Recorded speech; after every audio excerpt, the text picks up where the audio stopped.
I'm ready. Good evening, everyone. We'd like to go ahead and welcome you to the Fruita City Council meeting. The time is now 7 p.m. We're going to go ahead and call our meeting to order. Deb, would you please call roll? Counselor Bremen.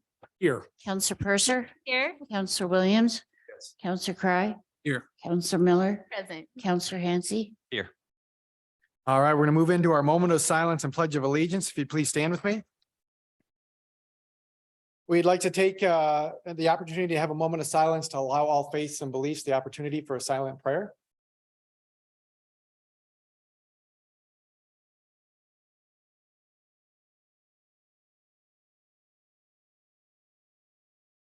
Thank you. If you'd please join me in the pledge.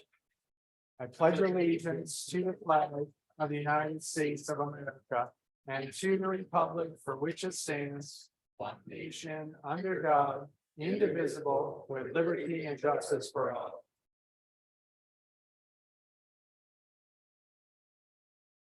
All right, we've got an agenda before us. Are there any changes to that agenda? Yes, Mr. Mayor, we do have two changes to the agenda. Well, actually three total. I had emailed the council earlier this morning, and uploaded to the website two reappointments to the Historic Preservation Board, and also the section that where you acknowledge newly appointed or reappointed boards and commissions members. All right. With that, do we have a motion? I move to accept the amended agenda. Second. All right, we've got a first and a second. Any other questions or comments? All right, hearing none. Deb, would you please poll council? Counselor Bremen. Yes. Counselor Purser. Yes. Counselor Williams. Yes. Counselor Cry. Aye. Counselor Miller. Yes. Counselor Hansi. Yes. Motion passes 6-0. All right, we've got one proclamation tonight, and that's proclaiming July 2023 as Parks and Recreation Month. I've asked Aaron to read that proclamation for us tonight. Whereas parks and recreation programs are an integral part of the community throughout this country, including the city of Fruita. And whereas our parks and recreation are vitally important to establishing and maintaining the quality of life in our communities, ensuring the health of all citizens, and contributing to the economic and environmental well-being of a community and region. And whereas parks and recreation programs build healthy, active communities that aid in the prevention of chronic disease, provide therapeutic recreation services for those who are mentally or physically disabled, and also improve the mental and emotional health of all citizens. And whereas parks and recreation programs increase a community's economic prosperity through increased property values, expansion of the local tax base, increased tourism, and the attraction and retention of businesses, and crime reduction. And whereas parks and recreation areas are fundamental to the environmental well-being of our community. And whereas parks and natural recreation areas improve water quality, protect groundwater, prevent flooding, improve the quality of air we breathe, provide vegetation buffers to development, and reduce habitat for wildlife. And whereas our parks and natural recreation areas ensure the ecological beauty of our community and provide a place for children and adults to connect with nature and recreate outdoors. And whereas the use of House of Representatives has designated July as Parks and Recreation Month, whereas the city of Fruita recognizes and benefits derived from parks and recreation resources. Now, therefore, we, the city of Fruita, the Fruita City Council hereby proclaims the month of July 2023 as Parks and Recreation Month in the city of Fruita. All right, thanks, Aaron. And we've got our Parks and Rec Director, Mark Mancuso, here to accept this. Do you want to come up and say some words?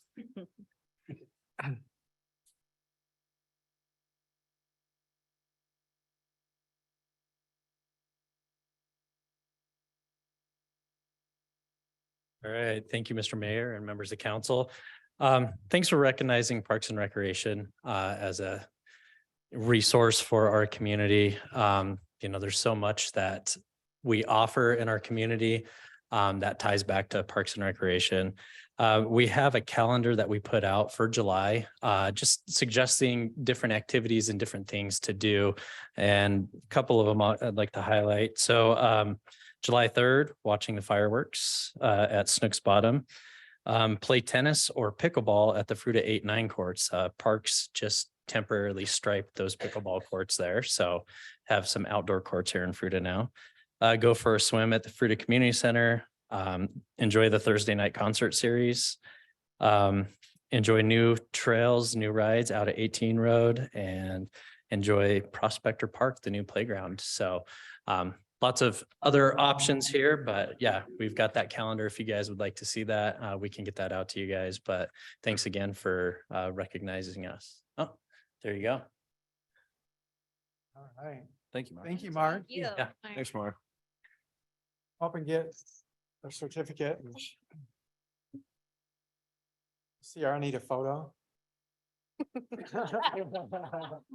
I know Mark likes that, so I'm just looking for that.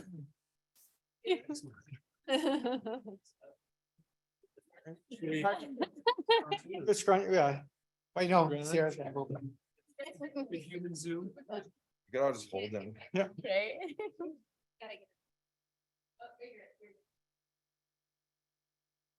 All right. Thanks, Mark. Thanks, Mark.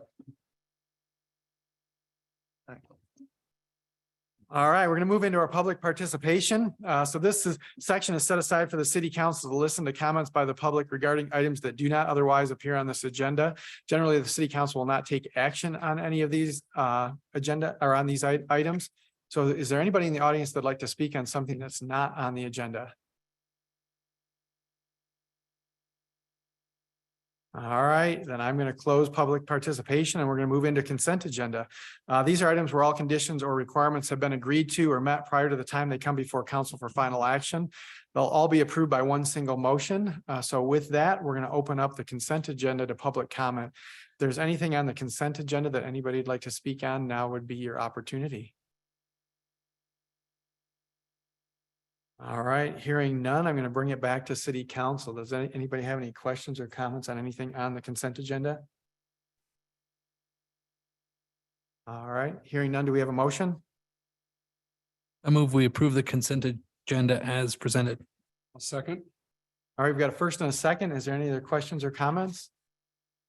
All right, hearing none. Deb, would you please poll council?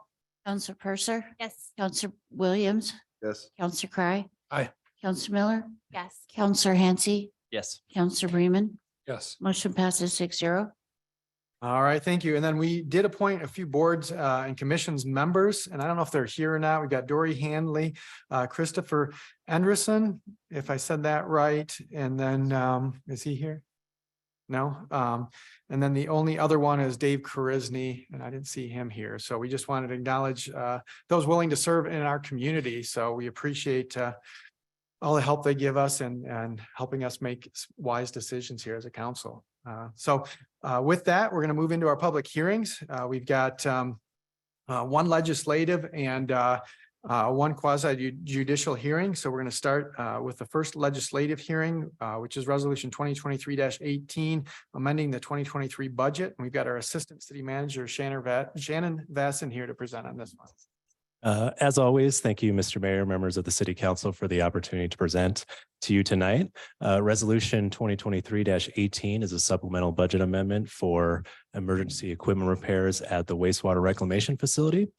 At the reclamation facility, we have 2 oxidation ditches, and in each oxidation ditch, there are 2 vertical drum mixers that kind of stir the water in the ditches. And recently, a couple months ago, one of them started separating. It's about 3 to 4 inches of separation, and it's been having some issues since then. So the budget amendment you see before you tonight is to purchase 2 replacements for those. And then our staff will send back 2 of the current vertical drum mixers that we have to be used as replacements in the future. And total, this budget amendment is for about $225,000, which comes from funds that are specifically designated for equipment repair and maintenance at the wastewater reclamation facility. I'm always happy to answer any questions that you may have. We also have our Public Works Director, Kimberly Bolin, here to answer any of the technical questions. And that concludes my presentation, Mr. Mayor and City Council. Thank you.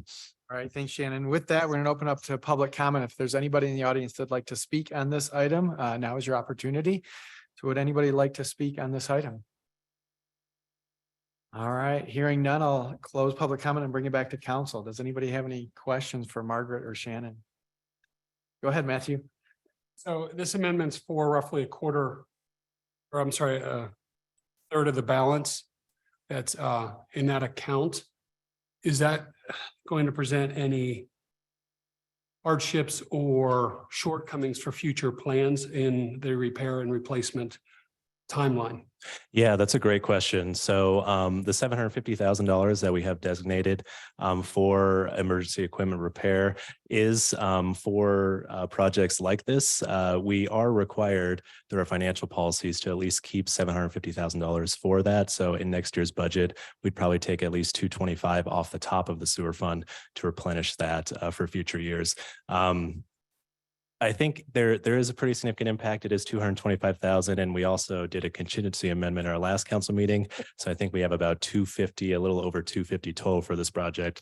But these funds are restricted for this use. We'll just have to replenish them in future years, and most likely that'll be next year. Yeah, It doesn't impact anything else that is already on the schedule. not as far as capital projects for this year. If one of the oxidation ditches were to go down, then that would have a pretty significant impact. So I think our wastewater staff are trying to be proactive, having two for future repairs, getting those replenished, and then having these two fixed in the interim. So I don't think it impacts anything. But again, anytime we are spending about $250,000, especially in an enterprise fund like the sewer fund, it does have a pretty significant impact to it. How long are those projected to last? Like, how long are they supposed to last? I think they're supposed to last longer than this one did, but I will defer to Kimberly on that. I think 20, 30 years mostly. 25 years. So yeah, between 20 and 30. This one, our wastewater superintendent showed us a picture. It just looks like it's just had some separation. They can't really explain it. They sent a picture to the manufacturer and they couldn't really figure out what it was. So the solution that we came to was to buy 2 new drum mixers, replenish or refurbish the other 2, and then have those available for future. But yeah, it's something they haven't been able to figure out. But this is kind of the recommended course moving forward. So if it does happen in the future, we have some that are available. Yeah, great question. Will fixing those incur future costs, or is that part of the 225,000? That's part of it, I believe, plus the contingency funds. Yeah. Yeah. And we'll have, there is some costs associated with that too, like installing them and everything else too. So we have some costs associated with it, but yeah. Any other questions? All right, hearing none, do we have a motion for this item? Mr. Mayor, I move we adopt resolution 2023-18, amending the 2023 budget to appropriate funds in the sewer fund for emergency repairs at the wastewater reclamation facility. Second. All right, we've got a first and a second. Is there any other questions or comments? All right, hearing none. Deb, would you please poll council? Counselor Williams, Yes. Counselor Cry, Yes. Counselor Miller, Yes. Counselor Hansi, Yes. Counselor Bremen, Yes. Counselor Purser. Yes. Motion passes 6-0. All right, well, thank you for that update, Shannon. With that, we're going to move into our quasi judicial hearing. So we've got a special event liquor permit application, and we've got our Deputy City Clerk Deb Woods here to present. Thank you, Mr. Mayor and City Council. Deb Woods, Deputy City Clerk for the City of Fruita, presenting the Fruita Rotary Club's special event liquor permit application for a fundraiser by partners of Mesa County. It's a cornhole tournament to be held on Monday, July 3rd here at Civic Center Memorial Park from 3 to 9:30 p.m. So the Fruita Rotary Club has submitted the fee and all the necessary paperwork for a special event liquor permit to provide beer service at this annual fundraiser for partners of Mesa County. The diagram included in your council packet illustrates the proposed licensed premises consisting of a fenced-in area at Civic Center Memorial Park. In their narrative, the Rotary states that Rotarians will monitor the licensed area, including the entrance, to ensure that no alcohol enters or leaves the area. Patrons will be ID'd, issued a wristband, and monitored for signs of becoming overly intoxicated, and to make sure that alcohol does not leave or enter the licensed area. Fruita Chief of Police Dave Kraus reviewed the Rotary's application and issued his statement that there's nothing in the application that would prohibit the issuance of the license. It is therefore staff's recommendation to the city council that the application for the special event liquor permit be approved, subject to the following conditions.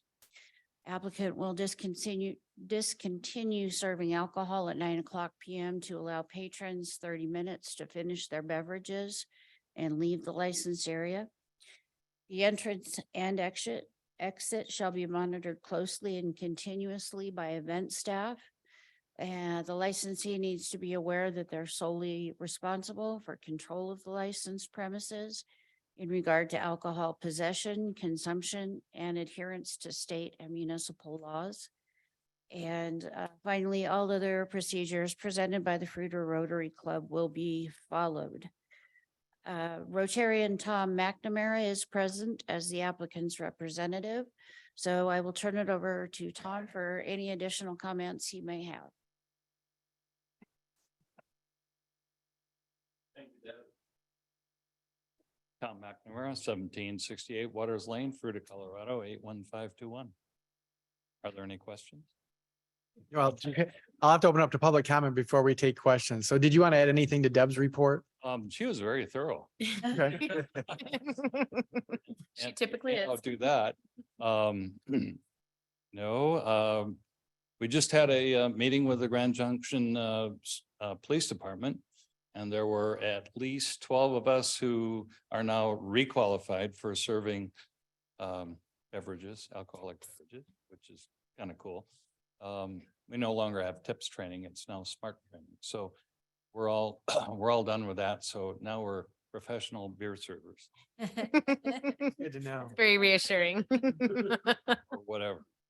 The emphasis is on, maintaining integrity on the premises so that no one gets embarrassed or what have you. So with that, if there are any questions, this is our second year of doing this, and the first year went off swimmingly. So the partners organization called upon us again to do this. We pass as a gift, we pass any profits that we earn back to partners through the Redlands Rotary Club. So again, we're the philanthropic organization serving beer in the city of Fruita to provide for other entities. All right. Well, thank you, Tom. With that, we're going to open up to public comment. And then if we have questions, we'll come back to you. So with that, if there's anybody in the audience that'd like to speak on this agenda item, now is your opportunity. All right. Hearing none, I'm going to close public comment and bring you back to council. Does anybody have any questions? Did you have something, James? Mine, it's not really that big of a deal. I'm just I want to point out that it is on the night that we're going to have fireworks. And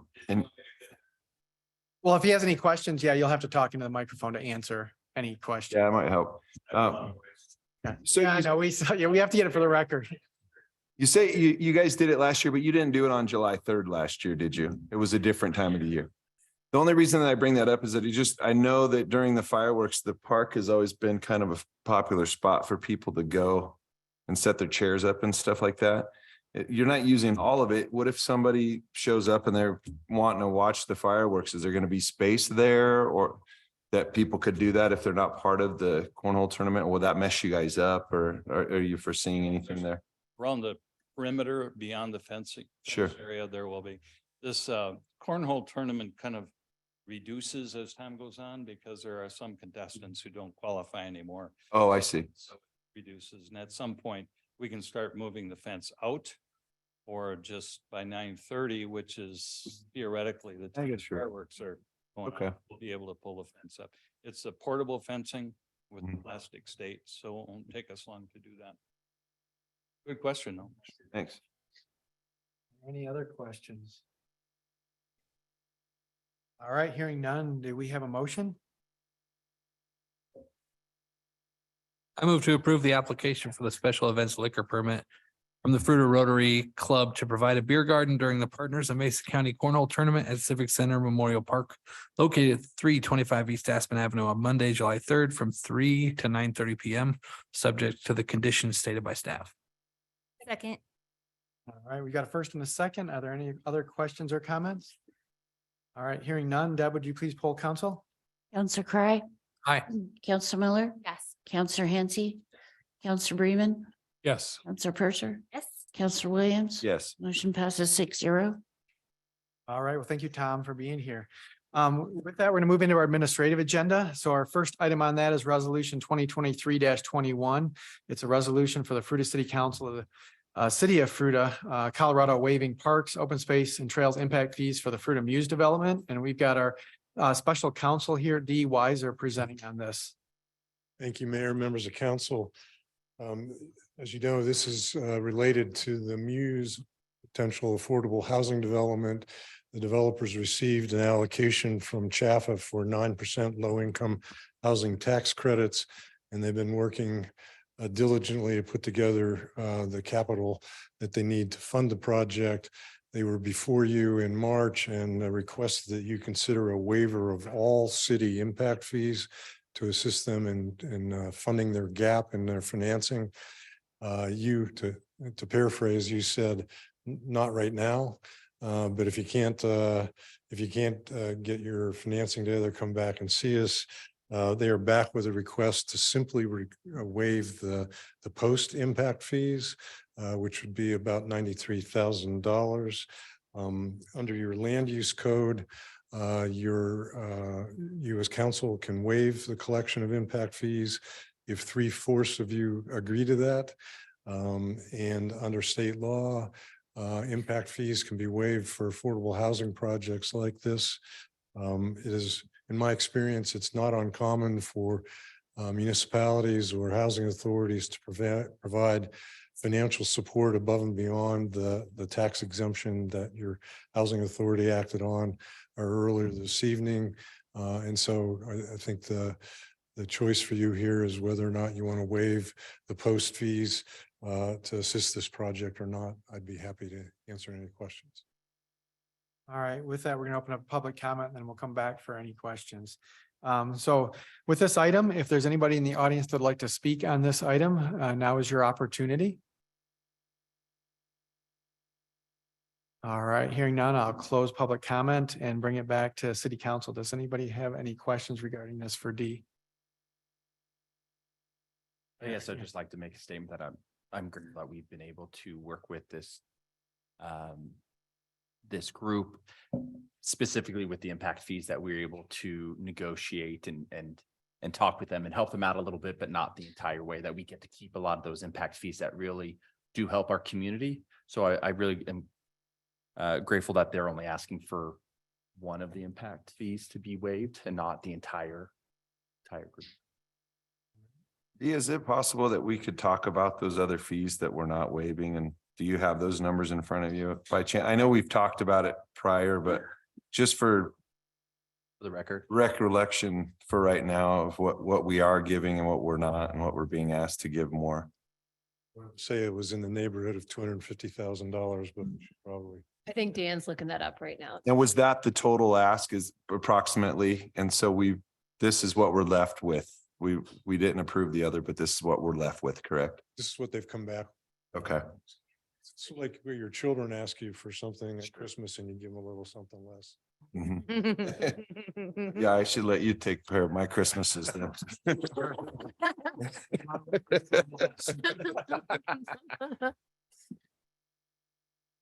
Any other questions while Dan's looking that up or just? Come on up to the microphone. pressure, Dan. His laptop And just. I'm okay with just approximate. I was just curious. I know that there was some other things that we had waived and there were ones that we hadn't waived. And I was just curious if we had that information. Wait, can you talk into the microphone just so? No impact fees have been waived. Okay. But he's talking about what are the What- total amount yeah, of what were impact the fees ones that we we- could have waived. Yeah, that's what I I'm. think that was in the nature of like 250 to Okay. maybe 300. So they were able to cover the 160 and then the 90 is the final to get them across the finish line. Correct. Okay, thank you. Understanding that the closing is coming quickly, are there any other potential asks coming in the future? You think there will be an ask of the housing authority to apply for 2 state grants and pass them through to the partnership in the form of a loan of those grant dollars. But those are the only other asks of you as legislators that I can think of. Thank you. Any other questions on this item? All right, hearing none, do we have a motion? Move to adopt resolution 2023-21, a resolution of the Fruita City Council of the City of Fruita, Colorado, waiving parks, open space, and trails impact fees for the Fruita Mews development. Second. All right, we've got a first and a second. Are there any other questions or comments? All right, hearing none. Deb, would you please poll council? Counselor Miller, Yes. Counselor Hansi, Yes. Counselor Bremen, Yes. Counselor Purser, Yes. Counselor Williams, No. Counselor Cry. Aye. Motion passes 5-1. All right, thank you, Dee. Thanks, Dee. All right, with that, we're going to move into our 2022 financial statements. We got a presentation of the 2022 financial statements, fiscal health analysis and auditors report. We've got our City of Fruita Finance Director, Margaret Sell here, and then we've got Lisa Heeman. Is that correct? The Director of Audit Services for Chadwick, Stein, Kirchner, Davis, and Co. PC. All right, thanks for being here. Yeah.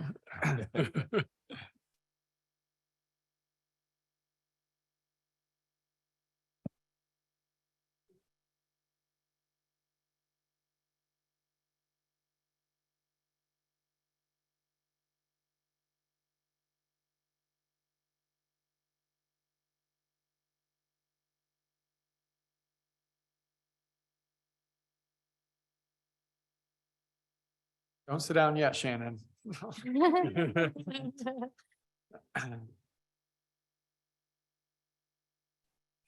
Sorry, IT department.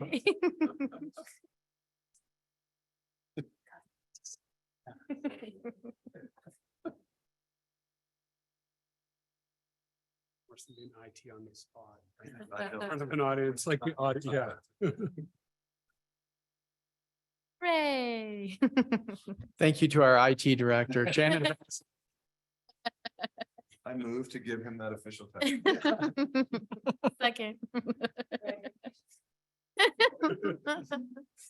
Just want to start out with, the audit was performed on a financial statement. Lisa will present the auditor's report on the financial statements, information that I'm about to give you.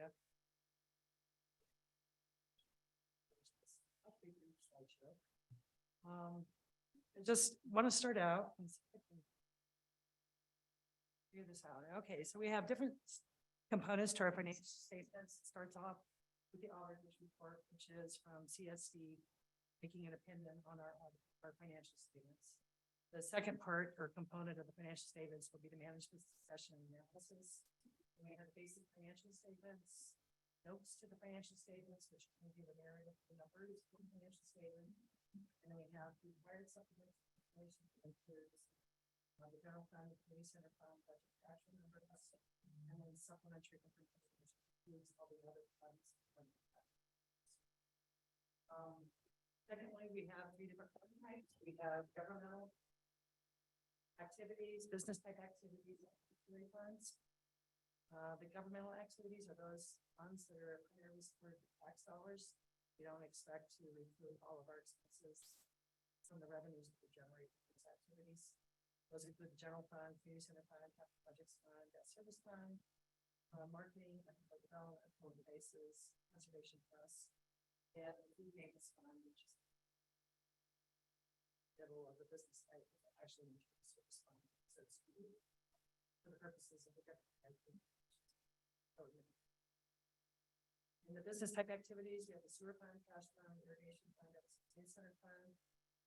And excuse me, I got the wrong place there.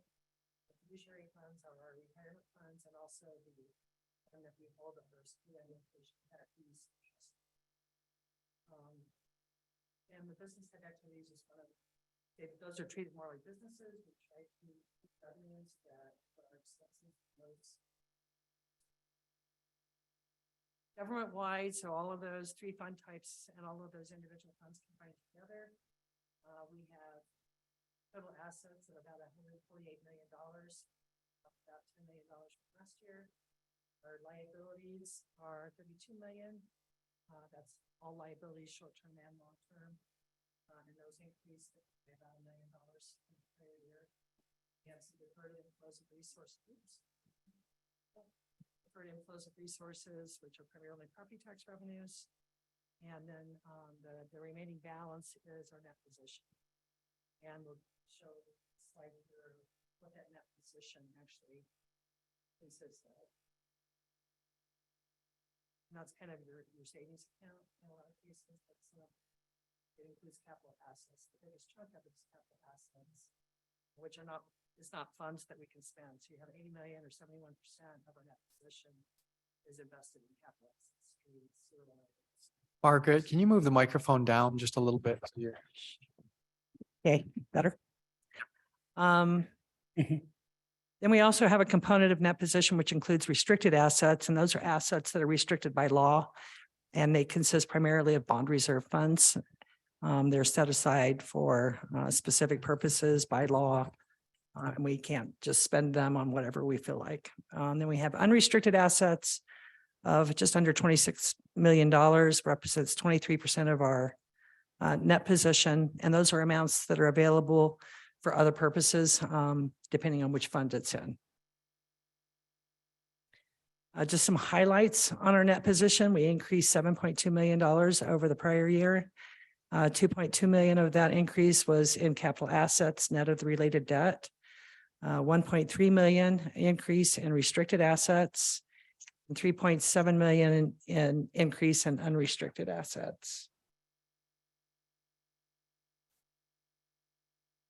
And feel free to ask questions if you, as we go along. One of the other highlights in our assets is our unrestricted cash. We had an increase of 6.2 million from the prior year. Of that, governmental funds increased 4.6 million, and proprietary or business type funds increased 1.6 million from the prior year. So you can kind of see that in the graph. Liabilities, our current liabilities of 7.8 million reflect an increase of 2.4 million from the prior year. The bulk of that is in unearned revenues, which consist of grants and impact fees of 6.5 million. That increased $2 million from the prior year. And then our accounts payable or of 1.1 million, which reflect an increase of 342,000 from the prior year.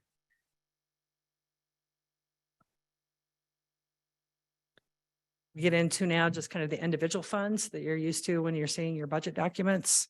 The general fund, and these are showing the final budget versus the actual numbers. You can see our expenses and other financing uses were budgeted to exceed revenues in the general fund by $4.9 million, with the use of that fund balance to fund one-time capital projects. How we actually came in is revenues exceeded expenses and other financing uses by $3.2 million, which resulted in a positive variance of $8.1 million. We'll get into some of the reasons for those variances in the next slides. So in the revenue side, the difference was revenues of 12.4 million exceeded the budget by $1.5 million. And then these revenue sources that you see in that graph represent about 80% of that variation between actual and budgeted revenues. So you can see our city sales tax revenues were 11% over budget, use tax revenues 22% over budget, county sales tax 11% over budget, and then our intergovernmental revenues, which is primarily grant funds, was 25% over budget, and then investment earnings obviously had some dramatic changes in interest rates and investment earnings last year. How did that end up coming out with? How much ROI did we have on those investments? I'm sorry. How much did we earn as a percentage? Was there interest? You know, we were getting under 1%, and I think we're right now closing in at about 5%. Yeah, it's I changed. don't know what the average was for last year, but it started at that low point and came up. Yeah.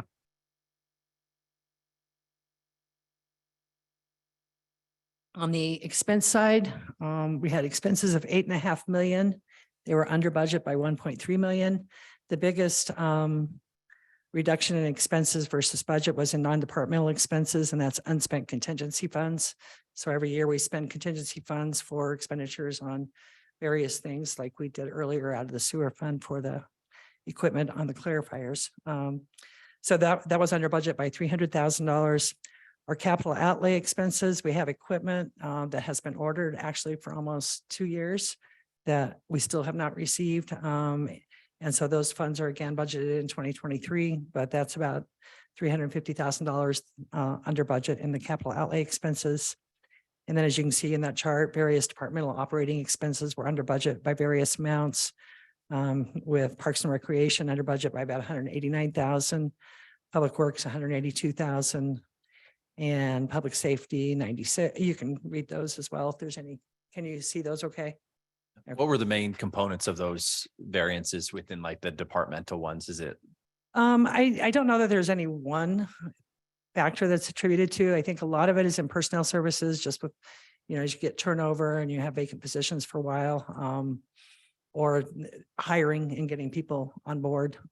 It takes a little bit of time sometimes. So we currently fully budget for all the positions that we have planned to hire for the year, for the full year, even though some of them may not be hired for a few months into the year and stuff like that. So I would say the bulk of it is personnel services.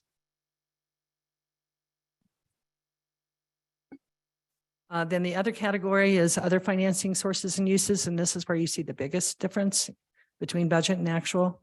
We budgeted just under $6 million of transfers out primarily to the capital projects fund to fund capital projects. And we spent $1.1, excuse me, I'm looking at the wrong numbers there. The transfers out were $6.2 million on the budget and $1.1 million actual. So there was a variance there of $5.1 million. And that really has to do with timing of the capital projects, whether it's just still under design or construction, or supply issues or contractor issues, or just timing issues in general. So a lot of those projects that didn't get completed in the 2022 budget have been rolled forward and reappropriated in the 2023 budget, as well as some new projects. But that makes up 65% of the total variations in the budget for the general fund. Then we get into the savings account, essentially the fund balance in the general fund. We have a general fund balance of $19 million. Of that amount, 1 million or just under 1 million is restricted. That represents the emergency reserve for the Tabor of 400,000. It includes the public safety, the county sales tax that's dedicated to public safety, the unspent funds for that of approximately $500,000, and then some smaller amounts for interest earnings on chip seal fees that are restricted and used for chip seal projects. Under the assigned fund balance, this is stuff that's been assigned either by city council, city manager, in-house. There's not an overriding law or restriction out there that says you have to do it this way, but it's something that we've done for budgeting purposes.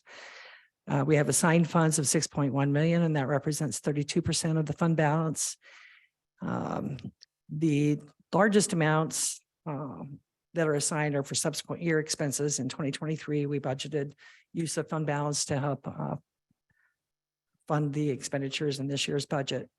And then of that amount, I think I have that note here. 1.8 million is part of the original 2023 budget that we approved and adopted. And then the additional $2.3 million is reappropriated funds that were not spent from last year for capital projects. Other assigned funds include vehicle equipment replacement of $1.5 million. And this is for all of the general fund operations, parks and rec equipment, public safety, vehicles and cars, streets, all that equipment, road graders, backhoes, lawnmowers, et cetera. And we try and fund that annually at a set amount so that when we have those expenses come in, and they have an amount to draw down on, and we don't have to fluctuate on our budget every year. We can use these funds to help fund it. And then unassigned funds of 11.9 million is the largest chunk.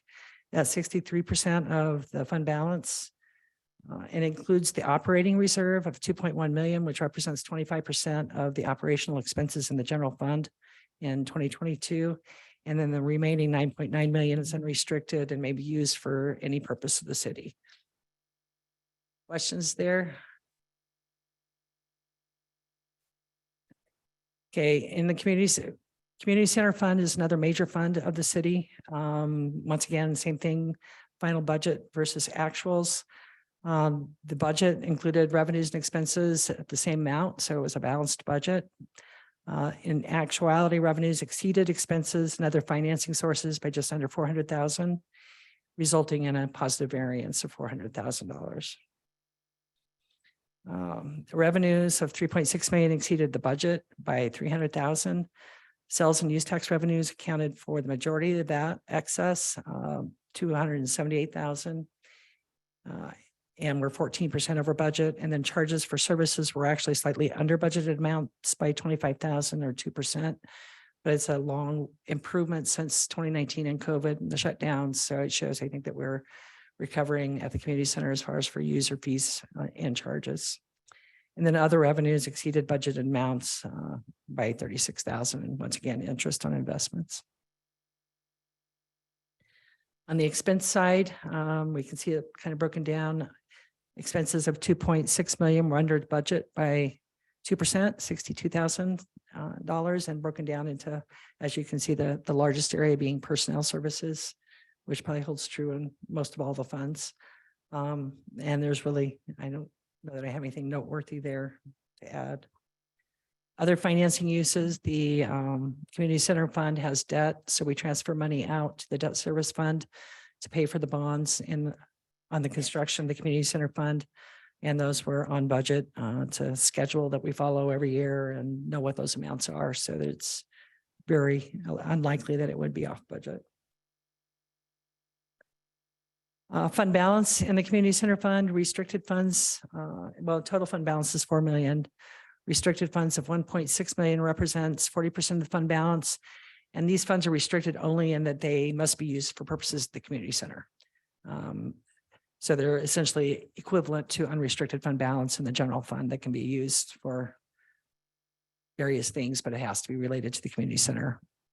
Assigned funds of 864,000 include amounts assigned for vehicle replacement of 17,000 and then subsequent year expenses of 847,000. So we budgeted in 2023 to use 847,000 of that to fund, I think it's the water slide this year. Committed funds of 1.5 million represents 39% of the fund balance and includes $1 million set aside for facility improvements. And then the operating reserve of just about $500,000, which includes or represents 25% of the operating expenses at the community center fund. Sewer fund, that's our last major fund. You can see the expenses were budgeted to exceed revenues by $455,000. Revenues actually exceeded expenses by $580,000, resulting in a positive variance of just over $1 million. Revenues of 4.7 million were under budget by $500,000. And that's primarily due to intergovernmental revenues. We budgeted ARPA grant funds to fund the H2S mitigation project. That project got postponed, and so we haven't recognized that revenue until we actually incur the expenses, which we anticipate doing in August. So that should be done soon. And then tap fees were the other worthy note of in revenues. We received 686,000 and they were over budget by 300,000. And that's just based on the actual construction that occurred in 2022. On the expense side, expenses of 4.1 million were under budget by $1.5 million. Once again, that's primarily related to the H2S mitigation project that didn't occur. The capital expenses were under budget by 1.2 million, and that was essentially that project. I don't know if there's anything real noteworthy there. Operations, debt service was right on. Operational expenses were 12% under budget, but I'm spending it fast on new stuff. And then our net position in the sewer fund is 31.1 million. Of that amount, the bulk of it, 79%, is invested in fixed assets, the wastewater treatment plant, the sewer collection lines, equipment. And that's net of related debt. We also have a loan on the wastewater treatment plant that is reducing that investment in capital assets by the amount that's still outstanding. We have unrestricted assets represent about 12% of the fund balance at $3.8 million. This is funds that we have available to do one-time capital projects for in the future. And then we have 686,000, which represents the 2022 TAP fees. We created a new designation of fund balance last year that said we were going to set aside all the TAP fees for capacity improvements. So instead of repair and maintenance, they would go for capacity, a larger sewer line, putting a new ditch online at the wastewater treatment plant, or other things that take on additional flows. We have 1.2 million designated for equipment replacement. That's 750,000 that Shannon was talking about earlier for equipment at the wastewater treatment plant. And then there's about $500,000 remaining for equipment replacement, mobile equipment replacement. For example, the sewer Vector truck is a $400,000 piece of equipment. So we set aside money for that in the sewer fund, like we do in the general fund, to level out those expenses when we actually need to do that replacement. And then we have funds that are restricted for pursuant to the loan covenants. And that includes, I think it's about $500,000 for bond payments that are occurring in 2023 and about 400 to 500,000 on a 25% operating reserve for the sewer fund as well. Net position of the sewer fund, it increased 1.6 million from the prior year. You see the investments in capital assets increased 1 million. The amounts designated for equipment replacement increased 300,000. And then we talked about the new designation for the capital for the TAP fees for capacity improvements. And then the unrestricted net position increased 232,000. It seems like on the sewer fund, everything that you do over there is high dollar. So we try and make sure we plan for the future and have funds set aside in case we do have emergency repairs like we had earlier today. Just as an overview, capital asset additions throughout all the funds. You can kind of see on the governmental funds, some of the biggest projects we had were overlays, equipment purchases, and then we have some construction in progress. Pine Street Bridge, Mulberry Street, Fremont Street, Maple Street. The Civic Center remodel was started last year, Reed Park design, Prospector Park, and then the gym floor replacement are all projects that were started in 2022, but are still ongoing projects in 2023. And then we also have the subdivision infrastructure. This is infrastructure that's developed. The developers contribute to the city when they build subdivisions, and then we take it over and maintain it. So it's the streets, the sidewalks, those things that the subdivision developers are required to construct and turn over to the city. And on the proprietary funds, which is primarily your sewer fund. But we do have a note. This is covered up on my screen, so I'm sorry. On the HVAC units, the Museum of Western Colorado did do $111,000 of HVAC improvements, and it's one of the notes that Lisa brought to my attention earlier today that's going to be corrected in the final statements that this resulted in a budget violation pursuant to state statutes. We didn't budget anything for the Devil's Canyon Center. By the time we received this information in March of the following year, it's really too late to go back and amend the budget for the prior year, but it was an expense that occurred in the prior year. So Shannon and I will visit about how to fix that in the future so that we don't have budget violations.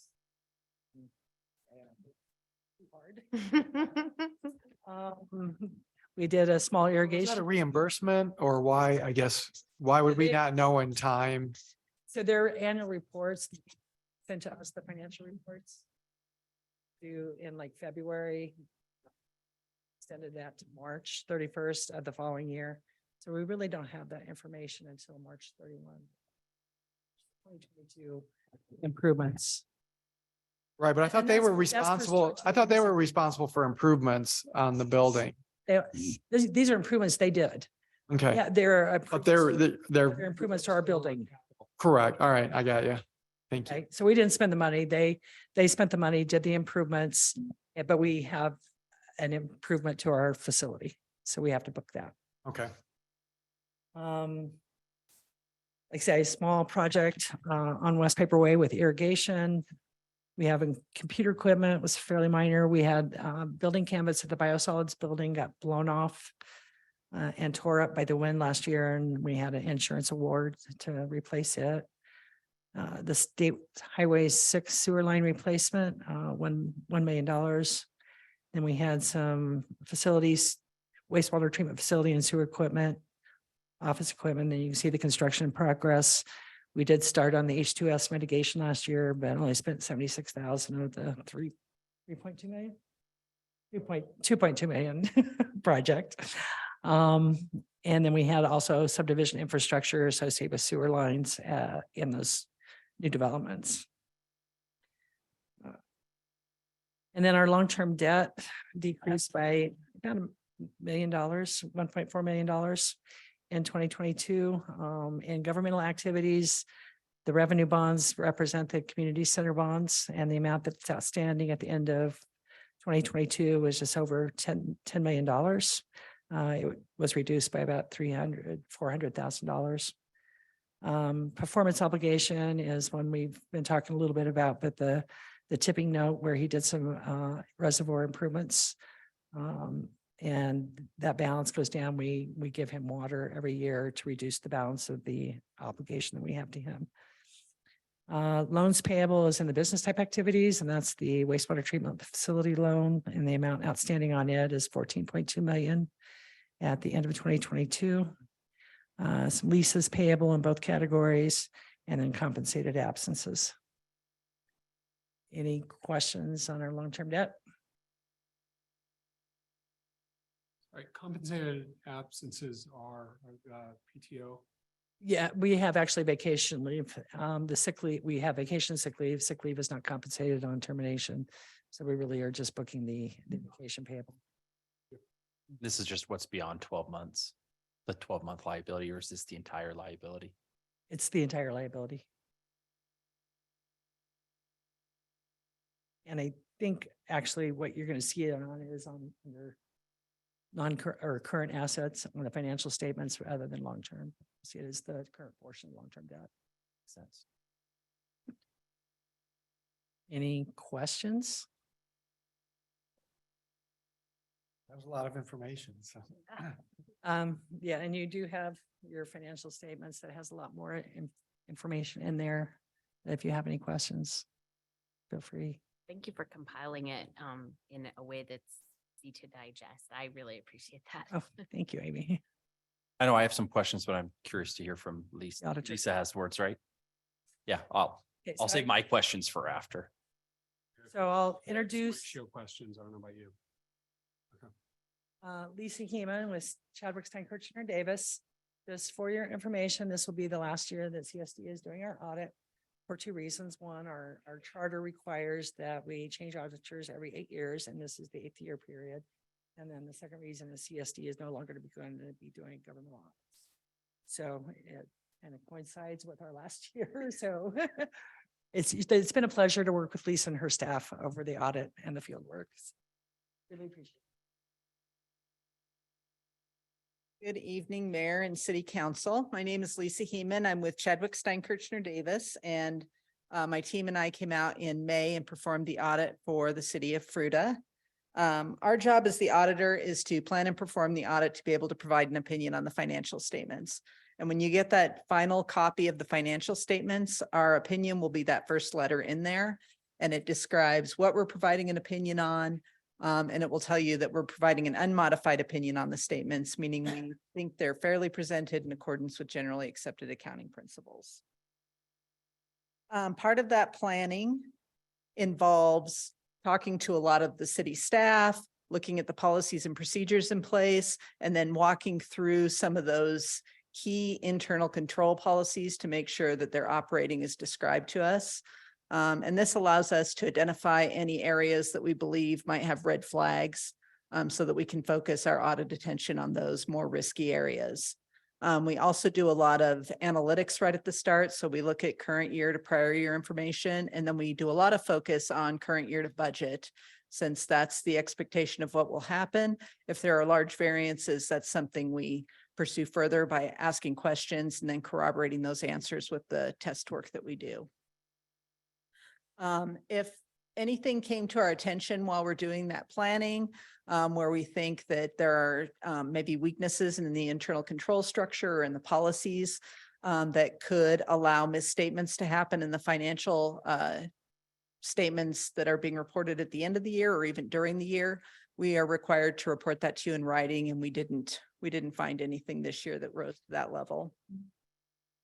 We're also required to report to you if we have material adjustments as a result of our test work in order to properly state the financial statements, and we didn't have any material adjustments this year, which is commendable. If there were disagreements with management, so if there was something in the financial statements or in the auditor's report where we had a disagreement with Margaret or anybody else in management about how that should be reported, we would report that to you in writing, and we didn't have any such disagreements. And there weren't any gray areas in the financial statements. There was nothing where we looked at a transaction and there was a question about whether it could be presented one way or another in the statements. Everything was pretty clear. One area in the financial statements that was different this year was the implementation of a lease standard. So the Governmental Accounting Standards Board issued this standard that greatly increased the number and types of leases that should be included in the financial statements for local governments. And that applies to both leases payable and leases receivable. So previously, all of the leases receivable that the city had and most of the leases payable were recognized just as revenues and expenses as they came in. This lease standard changed so that a lot of the leases receivable that you have are now recognized as an asset in the balance sheet. So it's a little more than $800,000 is recognized as the lease receivable. And then on the lease payable, there are about $45,000 of leases that are recognized as liabilities now. And those the leases receivable are all described at page 52 of the footnotes. And then the payables are described at page 54. Another thing that we look at carefully when we look at the financial statements or we report on the financial statements are the estimates that are included in those statements. And for the city, those are primarily depreciation expense and then the collectability of receivables. So when we look at depreciation expense, we look at the capital assets at the end of the year and we do inquiry to find out if anything's been impaired during the year. And when we're really determining if the city has a good way of determining if those assets are, their remaining lives are reasonable at the end of the year. And we didn't find any problems with that. For receivability of their receivables, for collectability of the receivables, we do a lot of sampling testing. So we look at the utilities receivable at the end of the year, the trash, sewer, water, things like that. And then we do sampling and we test not only to make sure that the receivable is recognized in the right period, but that there was some collection of those receivables after the end of the year to make sure that the city actually is receiving what it has outstanding in receivables. Generally, utility receivables are very collectible because you have the ability to turn off those services and place liens and things like that. So they're usually not a very high risk item. Did anybody have any questions for me? The audit or the report? I have a couple specifically for you. So no internal control issues noted. Was there just that one issue with the building across the street? That was the only issue that you saw with For the museum? yeah. For the budget Is that violation? the only issue that you noted throughout the entire audit? Yes, yeah. Did you note any have any observations of any improvements that we can do as a city when it comes to our accounting? You know, nothing that I saw that could be improved this year. Margaret and I did talk about the budget, you know, and how that can be addressed for the museum. And that's really just budgeting something in anticipation of repairs or things like that that will show up as an expense in the financial statements. but there was nothing else that we saw. I think this is my last question for you. Are there letters for these audits? Is there anything other than just standard verbiage that's going to be in our rep letter? Now, the rep letter was it's a long letter. It's 2 or 3 pages long. It's something that the city gives to us. They sign it and they've provided that to us, saying that they gave us everything that we need to be able to provide an opinion on the statements. And that just includes the footnotes as well. So if there were any large contingent liabilities out there that we weren't aware of, they're giving representation that they've provided that information to us. But no, it's pretty standard. Sorry, last question for you. How much do you look at the health of our city when it comes to our financials with your audit, and how are we doing? You know, we look at it as far as it could create a risk in the financial statements where we might have to report that there are going concern issues or something like that. That's about as far as the financial statement audit goes with that. From what I see with the city, you look pretty financially healthy to me. It doesn't seem like there are any funds where it looks like Reserves are getting low or anything like that? Yeah, you seem to have those pretty healthy risks. reserves, and you know, you seem to be collecting a lot of sales tax, and expenses seem within budget. So Thank you. All right, any other questions for Lisa? Matthew, you said. I think mine are more geared towards a workshop in terms of looking at some of the ratios, having discussions about that. So it's not in terms of. Those would be more of the budget discussions as we move forward. Okay, I know I have some Margaret. Wait for those down there. I'll push those down. okay. I have some Margaret quick questions. All right. Thank you.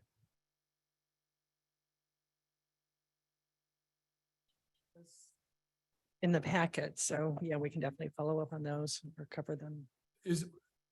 Would that be something that, and that's a workshop type item to go over those?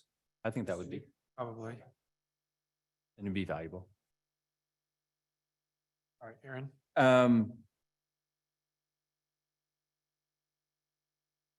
I didn't see that we got any footnotes in our draft. Is there a reason why we didn't get footnotes in our packet? We just got financial statements. We did not get the footnotes. None of you got the notes? No, we just got the financial section and then your presentation of stuff, but we did not get the full footnotes that it talks about on the bottom of each page. The notes to the financial statements are an integral part of the statement. Start on about page 52. If you didn't get them, Aaron, it's totally a clerical error on my part.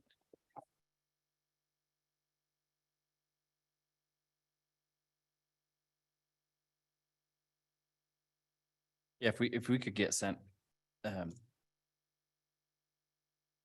those, that'd be great, because I think they're very helpful in reading the financial statements. They're part of the financial statements. And then 2 questions. One is the final audit will be on the website at some point in the near future for public consumption, right? Yes, And then have we identified a new auditor for next? putting out an RFP here probably the next couple of weeks. Are we going to get some good candidates for that? Some of what I'm hearing is a lot of the firms that have done governmental audits are getting out of it locally. So we may have to go outside the area. Gotcha. Go ahead, Lisa. Yeah, that'd be great to hear what you have to say about that. there is a shortage of auditors just because there's a shortage of staff. So that has been a problem over the last couple of years. I've given Margaret, I think, a couple recommendations. And then I have a firm too that I've told them to go ahead and provide I'm willing to give you references and send people your way too. But it has been kind of tight finding auditors. Appreciate it.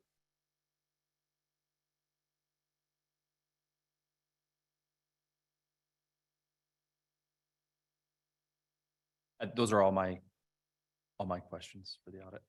All right. Does anybody else have any questions for Margaret or Lisa? All right, hearing none, do we have a motion to accept report? I'll make a motion. I move to approve this City of Fruita 2022 financial statements and accept the auditor's reports. All right, we've got a first and a second. Are there any other questions or comments? Do we have to approve this tonight? And the only reason why I'm asking is without the notes, we don't have a complete report. That's not, I apologize. It's my error. I think that's a good point. I think that'd be great. If there's not, then let's postpone. Okay, so do we do a motion to postpone? Is that what we have to do, or do we just put it on a future agenda? It's not a public hearing or anything, so I Okay. think we can just act on it officially at the next meeting on July 18th. Okay. Remove my motion. All right. Thank you, Matthew. All right. With that, then we're going to move into our next item which is a presentation and discussion on the regulation of unmanned aircraft systems. And we've got Dan Karas, our planning director, here to present on this one. Thank you, Lisa, for being here and presenting tonight. Bring your entourage. Protective services. Should we be nervous?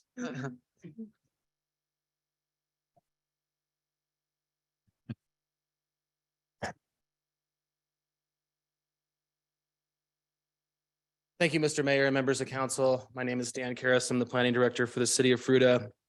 We don't typically do just proposed ordinances per se that don't have workshop direction, first and second reading, but this really is just the basic structure coming out of the last discussion that we had that was believed during the council reports and actions section of the last council meeting. And really, like our charge, what as staff, we took from that, like coming up with like a basic structure, a regulatory structure when it comes to UASs operating within the city. So we did some research, the three of us, Lieutenant Peck and Matt Carson and ComDev, and grabbed from some other communities, some basic structure that we think might be fruitful for us to consider. By no means is this something that we can't have a discussion about. If there are some things that folks are concerned about or unfamiliar with, but I figured that Lieutenant Peck can kind of talk about somewhat of the kind of enforcement and how we were kind of envisioning as an organization, certainly as a PD, like responding to this, and then the same with Matt Carson. But we don't have a lengthy presentation. We just wanted to put in front of you a cover sheet and a sample ordinance that captures a lot of the things that I think caught the council as a little bit concerning with regards to private property rights and privacy, and then how these UASs might operate even on public property, so parks and open space and within our street system. So I'll leave it at that. Lieutenant Peck, if he wants to add any to that or scroll up and down for the proposed rates. Yes, thank you, Mr. Mayor and City Council. So basically what we're looking at is an ordinance that we can use as another tool in case we do receive complaints in the future. We really have not had a lot of complaints on, and I'll say drones for simplicity's sake. We haven't had a lot of complaints on drones. That's not a metric in our system that we can track, but kind of an informal poll of officers is probably about 2 to 5 complaints a year that we do get. It's more of a concern that this is going to be a continual increase in the number of calls for service that we get. And so more of a proactive approach to be able to have that tool that we'll be able to use if it need to be. Do you have any questions as far as how that enforcement would look or what our kind of purpose would be in having that? This affects both commercial use and private use, correct? Correct. So first of all, thank you for the speed at which this is coming together. I think that's phenomenal. So thank you very much for that. So I understand over private property, the expectation of privacy. But in parks, there's not the same expectation of privacy. So I'm just kind of curious about the logic of, if I read this correctly, why they are not allowed in park areas. Correct. And so, and I would not say not allowed, but must have written authorization from the city manager first. And at that point, I think it'd be less of an expectation of privacy and more of a safety issue that would allow the city manager to make sure that people have done what they need to with the FAA and they understand the safety rules that are in place. And so that would just kind of provide an extra layer of safety. And really, what I envision it as being is it'd be a lot like some of our parking ordinances and whatnot. It's more of a complaint driven where we respond. We're not going to be driving around and looking for drones and trying to find out. It's more if there is a complaint, then we can go and investigate. And then that'll give us another tool if there's a problem with it. I was hoping to see like an anti-drone drone in next year's budget. We could talk about that. So what would that process look like? Because like in real estate, we use, drones to get footage a lot. So would there be a process that they needed to go through? Because like contact Mike Sure. and say, hey, I need to do some filming on this property. As long as they have the approval of the private property, then that's as far as they want to go. If they want to go into the streets or other places, then they just need to get that written authorization. And then if they were found to be in violation of this, what would that look like? Like where would it go from there? With most Fruita municipal ordinances, a first step is an educational, letting people know of the ordinance. And then from there, if we're still not receiving compliance, then we would look at citing them. Okay. And this all complies with the FAA rules as well? Yeah, so it's complies with it and then it adds some more restrictions there. We're allowed to do that. Mhm. Okay. We are. It seems. But since you asked, yes, we are. Because we're allowed to make it more restrictive. Right. You couldn't have made it less. Restrictive. But It's my understanding, and I may be wrong, that the FAA has the sole ability to regulate.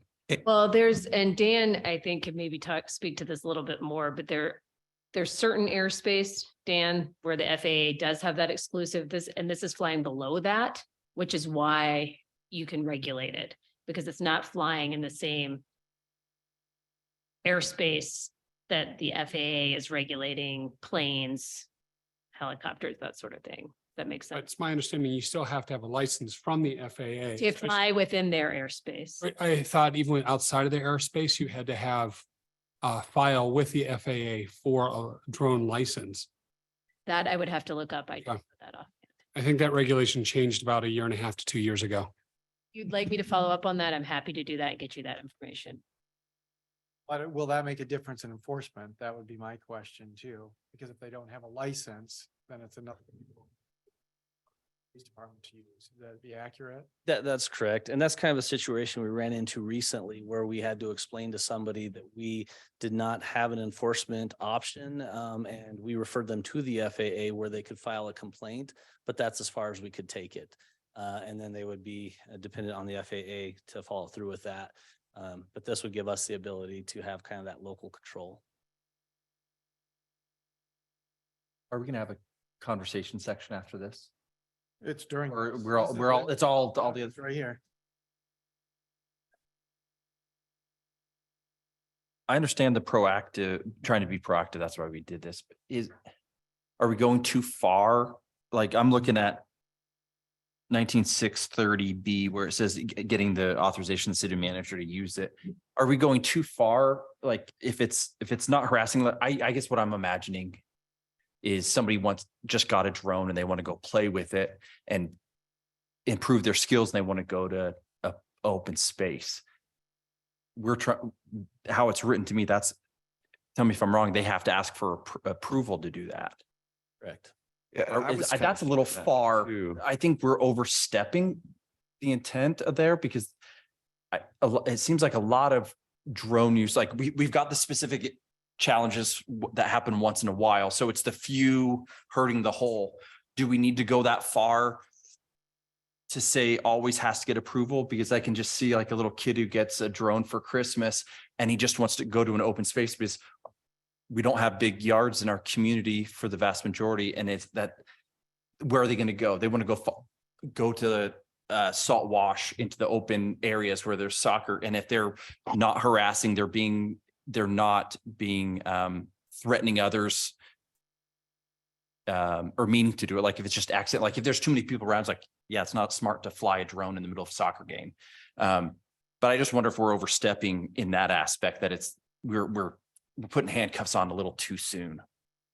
Is there, and I'm kind of, that's where I'm leaning on it too. I'm just kind of curious if there is maybe a way that we can put some verbiage in that particular piece that it's not as intense, like for exactly that purpose of like a kid that just got one and they take it out and they want to play around. Or I understand the purpose of it because we need to be able to step in when there is an issue.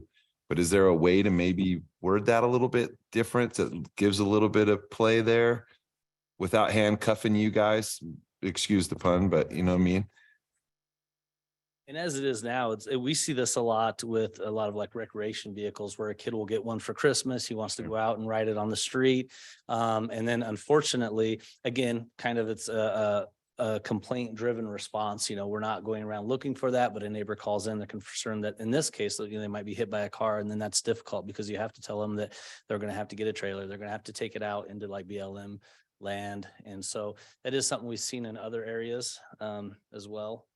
But yeah. I just. And just to clarify or remind council, I mean, these are great questions, and to give direction, this ordinance is not up for consideration and adoption tonight. This is just like I think that's a great reminder. initial, draft, get some feedback, take it back to the drawing board. So as us throwing that out, that's something that they can look at. Okay, Absolutely. that sounds great. Yeah. Yeah. Parks are open. I'm trying to figure out where you're. I think it'd be great to like limit this law to only help when it's harassing or things like that. Otherwise, leave it wide open.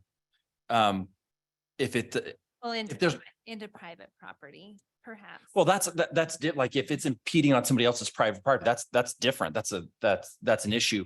But like if it's in the middle of the road or like in a community neighborhood or at Salt Wash, it'd be nice I'd like to see us not have anything or very minimal, that it's just like if you're harassing or being unsafe, that's when the reactive actions can be taken. I'd rather err on, especially on the first go, that we err on not enough, and then we have to come back and amend if we're starting to see some actions that it's not solving the problem. So you just would want to remove B and leave like. So just like in our research, or at least in kind of my journey with this, a lot of the permission was because there were a lot of people that like to do it recreationally.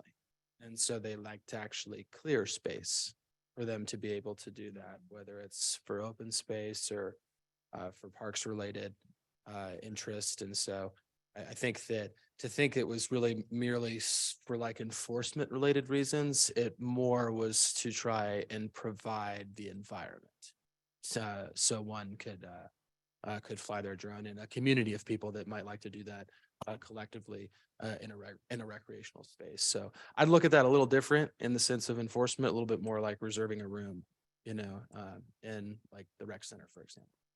Can we maybe word it a little differently then? Certainly, yeah. You know what I mean? Because the way that this is saying is that it's just basically, if you don't get a hold of Mike, you're not supposed to do it. It almost sounds that way. I see exactly what you're saying. That makes sense. But I think the verbiage maybe. Yeah. And we also might want to consider some specific exemptions too. So, obviously, we could maybe take a pass at that. And again, this is just broad brush stroke. Like, this is kind of where we're at right now. And to copy what Matt said, thank you guys for being on this so quick, and not to jump on you like, hey, on this part, but that's just one that seems like maybe a little bit of of movement on that, but this is phenomenal that you guys did this, and I'm sure that the community members that stepped up are going to be very happy that you guys addressed it so quickly. So thank you. Just a side note too, I think that there was a little typo. It says to evade privacy instead of invade, I think. In one of the words. I'm like, You're definitely not evading privacy. It was a big invasion. No, I'd like to still see an option of minimizing the verbiage in there as much as possible. I would like to see something that gives you the tools to be able to deal with things when they're bad, not with people are trying to do just a normal life. Yeah. Coming down. I'd like to see some examples of those.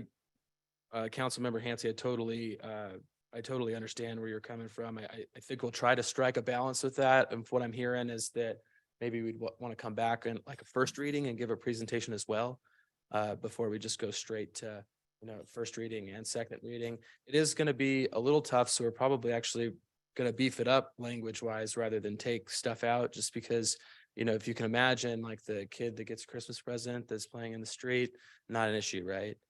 Kid that's flying a drone on Otley, kind of an issue. So, Sure. so we're going to try to figure out a way to make that work. But you can't get there by just saying you got to get a letter from the city manager if you're going to be in the public right away. Sure. So we're going to try to thread that needle. But I think I got the general direction. Well, I think the other thing I would maybe look at or consider when we talk about communication and getting the word out is maybe we do dedicate, because I know you're putting in here like Snook's Bottom and some of those others, maybe we do dedicate certain spaces that are drone friendly, or we look at, okay, hey, Reed Park is drone friendly, or, maybe Snooks, or we pick an area where we can really promote that is, so then the community knows, oh, I got this Christmas gift. So, hey, I know that this is the space that's kind of dedicated to it. So that may be something to look at as well. All right, any other question, Ken? I would also like us to relook to make sure that we are okay to regulate this. Everything I've looked at the FAA says that we can control where they land, where they take off. And, if there's safety issues, we can control that. We can do enforcement for that. We can do enforcement for nuisances, stuff like that, but we can't control the airspace. From what I see, I could be wrong, but just a relook. Yeah, I think that'd be good.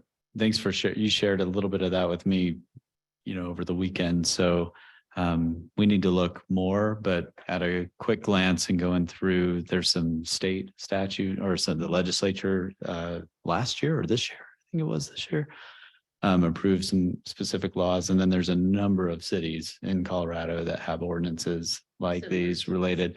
That's not fully what we go by, but that's our starting point. And then we'll do that evaluation. I just wanted to clarify if you all want another presentation discussion like this, or as Dan mentioned, coming back at a first reading and giving a presentation with some of the updates. There's still opportunity between a first reading and second to make further updates. What that would look like, as you're aware, is if we had a first reading, let's say on July 18th, the next city council meeting, then we'd have a second reading at that second meeting in August, so the third Tuesday in August. And then if it were approved on second reading, it's another 30 days. And that's our only, just wanting to make sure, because the other option would be another presentation like this, but then you're starting, later as well. So again, we can present it at a first reading July 18th and still make modifications prior to the second reading. We can still make modifications on the second reading. Yeah, you can make them They could during. be serious modifications and light and heavy modifications. Okay. So that seems like the most expedited route. So Correct. first reading, next presentation, July 18th. Great. I think And we're all. Thank you. thumbs up. Thanks for the feedback. Public will have the opportunity to provide written or public comment. Correct. And At the after first reading. the second reading, they would be. Yeah. That would be the public hearing as the second reading. Second reading. Okay.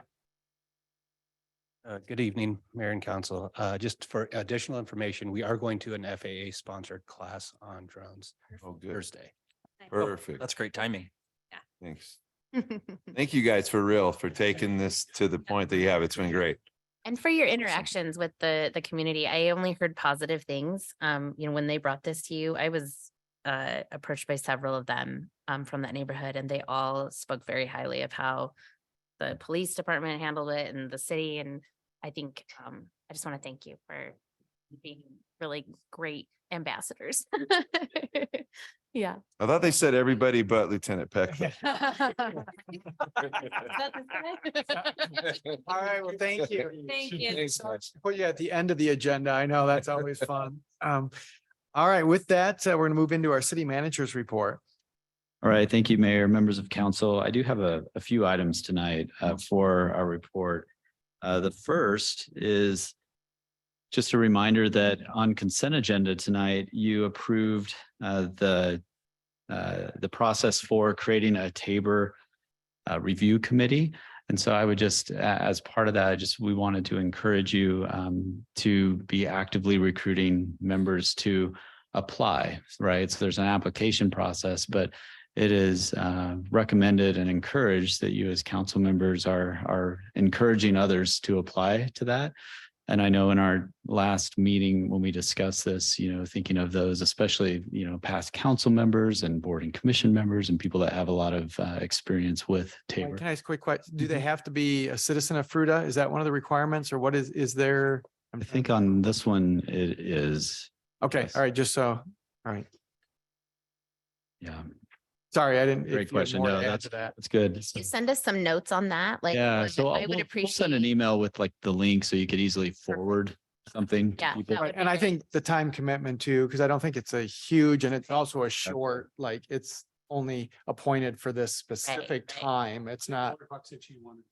I think we can appoint her without her even. Can you have all that in that email, Mike? What's that? Can you have that on the email, the link plus Yeah. like the expected Link, summary, commitments, link, things like that. So they amendment. can, Yeah. they're The requirements. So like if they have to live in city limits, or if it's, yeah, because that makes it tricky sometimes. Yes, got it. We'll do that. And then the second is an update on Reservoir 2. Reservoir 2 is the reservoir that you are aware is under a no-fill order. We are still doing daily. We're still required by the dam safety engineer to send. I don't know. I tried to pause, there's no BAM safety engineer. And we're still required to do daily checks. The siphon that was going over no longer works. It's at the point where it's not working, which is just based on the level. So now it's slowly going through the drain, and we just have to check the levels every day. When it gets to 50%, we're able to go to every 3 days. We anticipate that that's about 2 weeks away is kind of what we're looking at. And that's our best guess at the moment. And then we would go to every 3 days doing checks up there. Mike, didn't you want Kimberly to come up and talk a little bit? We'll see if you have any tough questions that I can't answer. I'll send her up there. All the time. But after that, we are still waiting on the NRCS report for for the rest of the properties. We had anticipated by the end of May. They're still working on it, and so we're eagerly waiting for that final report. And we will let you know as soon as we receive it. But we have not yet. We also are in the process. We received invitations. Typically it's us getting everybody together in the past, but we received invitations from Colorado Parks and Wildlife, who's trying to get the National Forest Service and the BLM, Bureau of Land Management, and the city, which we're very willing to do and wanting to get together again. So we've had numerous conversations over the years with those groups, but they're interested in talking again about this, about the water properties up there, especially reservoirs 1, 2, and 3. We did give them an update on where we're at with Enoch. Tonight was a first reading for that, and a second reading on July, and a public hearing on July 18th.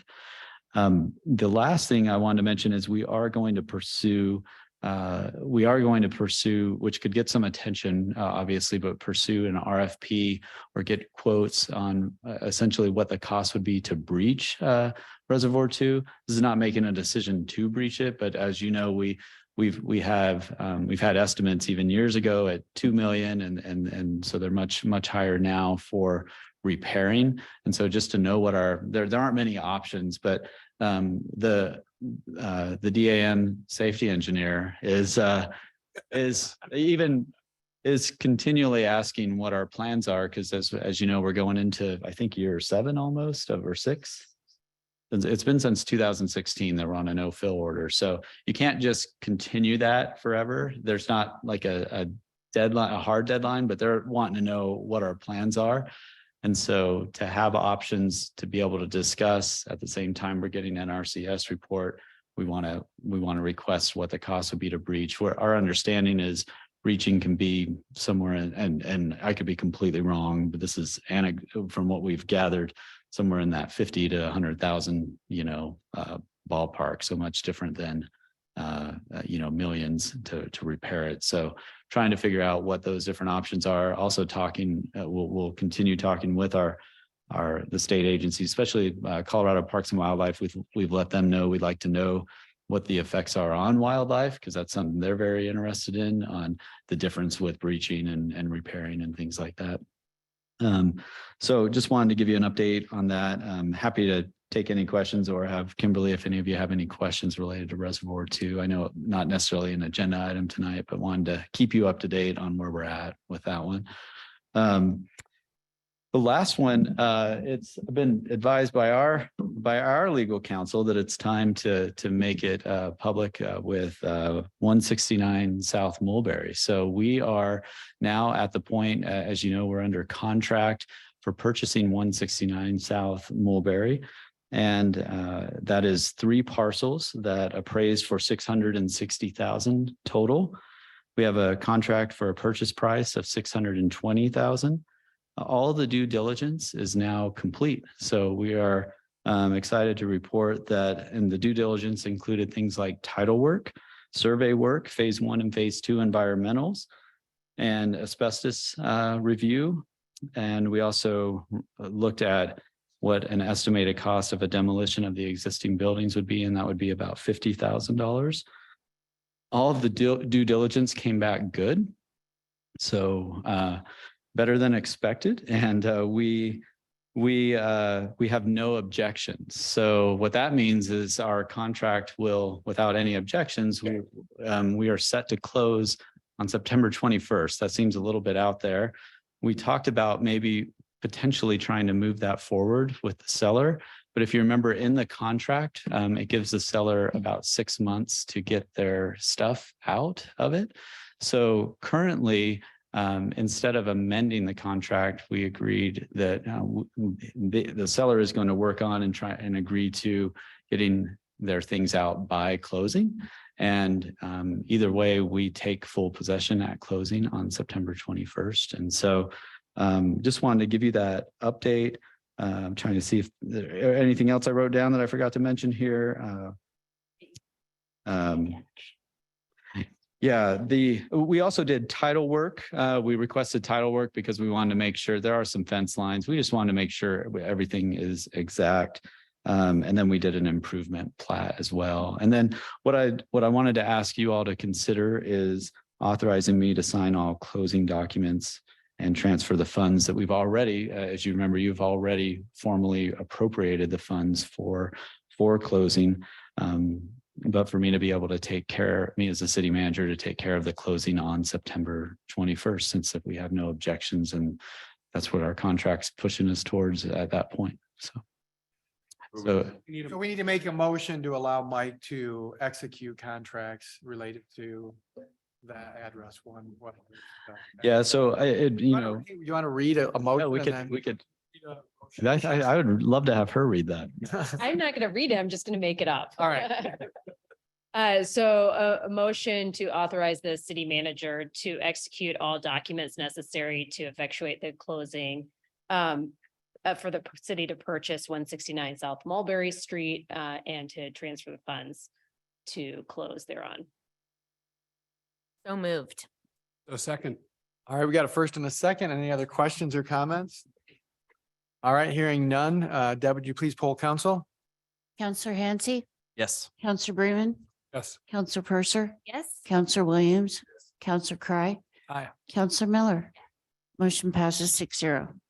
All right. All right, thank you. I have two quick ones. Next week is Oh, I thought the that was last. CML conference. I know 5 of you are attending that Sunday through Wednesday. And then just a reminder that next Thursday, so not this Thursday, but the following Thursday is the concert with ice cream. I think that's, should have the date in front of me, but I believe it's June 28th, 29th. 29th, June 29th, but it's the Thursday right after CML. And that'll be the night to hand out ice cream at the concert. And then July 13th is our first, as the start of the Fruita Academy. And that first night is elected officials and the administrative department. So I wanted to see if at least the mayor and mayor pro tem are available to join me. And then the administrative department, Shannon's working on part of that. So it's a 2-hour session, but there'd be about an hour of the form of government and how the council works and city manager works. And then it would go into administration from a budget. What was that? And that is July 13th from 3 to 5 p.m. I leave on vacation on the 16th, so I can be there. Okay. Be there as long as you send a calendar invite. Okay. Same. All right. The class right now, we have how many registrants? I think we're at 17 registrants currently. So there's room for more. Yeah, Yeah. that's great. So not bad for the first Our communication go around. manager needs to get out and get 3 more people. This will be posted. I mean, all are welcome to come. I just need to start coordinating with at least the mayor pro tem on kind of what the plan will be for a portion of that day. Departments are working hard with communications on kind of making it engaging and I mean, it's all so interesting, but also to make it's a it 3-hour window, right? It's a 2-hour. 2-hour. Okay, so Matthew, you can have an hour and a half and I'll take a half hour. There, we got it allocated. It's only an hour with the portion with council and the city manager. 58 minutes and I'll take 2. Good with that. All right. Well, I need some. I mean, just a little. That's everything. All right, that's everything, Mike? Yeah, that's I everything. wanted to ask Mike a quick Yeah, question go ahead. before we move. Yeah. I'm going back to the water stuff. Sorry, but there wasn't a Sure. break there to ask you a question. Yeah. And I don't know how this works, so I'm just going to kind of throw it out there and just, oh, well, I'm an idiot. So Glade Park, we provide their water off those reservoirs, and I'm not sure exactly which one, but I do know that they've told me, a resident up there told me that they don't have irrigation going yet. Is that something that's going to happen very soon? Are we prepared for that? Yeah. Do you want to answer that, Kimberly? All right. Oh, look, see, I got you up there. Kimberly Bullen, Public Works Director. We have crews going up installing meters. They've not called for any water at this point, so we just haven't turned anything on their way. Okay, so we're just waiting for them to ask and they haven't. Okay, thank you. There is a ton of water up there right now, so. I figured there was. Yeah, I was a little surprised when I heard that that they didn't have irrigation. I just was curious to why and wanted to let them know. And when you say that's the Glade Park Water Users Association. So to initiate it each year, they do a call for the water and then we. Okay, and they haven't done that. All right, good. Thank you. That's the answer I need. There's an organization between us and. Yeah. individual land. It's there's about 55 residents up there and they similar to an HOA, maybe it's a bad example, but they pay fees and they have leadership and then they're the Glade Park Water Users Association. And we have an agreement with, it's called GUPWA and we have an agreement with them and part of that agreement, they help repair part of the line and that line, the water that serves them is reservoirs 1 and 3, 2 not now. I think it did in the past potentially, but not while it's under a no-fill. But it's 1 and 3 that serve them. And then I think there's a spring, right? That also. So that was an agreement we renewed last year with them, which is a 5-year agreement that we have water, we will supply them with water. And we have one. Yeah, that's good. Their water. Thank you. Thank you. Have a quick question. Yeah. Well, and comment for super exciting news about the Mulberry property. And then now that it's public, what can we say about it? Like what the thought might be for the use of the space and such? Yeah, I think we will be bringing some proposals to you for some negotiation in the future for portions of that. I think what I know we've all agreed to going into it was creating some additional public parking. It may not be that entire lot, obviously, but getting that going as soon as possible. So obviously we need to close, and then we have some plans with how we can do some even temporary before permanent, because we also have some possibilities that we want to bring to you all in the future. That likely that a portion of that will be an executive session to discuss some potential negotiations with use of a portion of the property. But I think you can talk about everything we said tonight, right? What the contract is, and that there's definitely an intent of the city. I mean, it was the direction you all gave me to get it under contract in order to create more public parking. So, how that ends up getting designed and how much and all of that. But what we've talked about is a good portion of that lot being public parking. Great.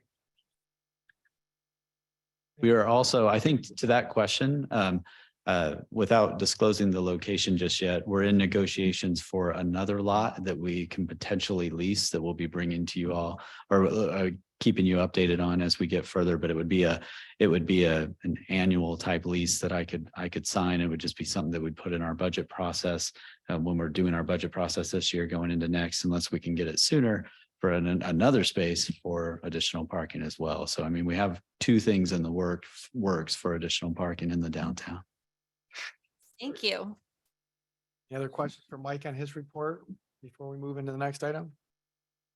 All right, hearing none, then we're going to move into our council reports and actions. I know A is executive session, but I know normally we do a council reports action before that. So I'm going to go ahead and start tonight, just so we're all on track for our council reports. I know we've talked about it several times, what our council reports are for and what we should report on those.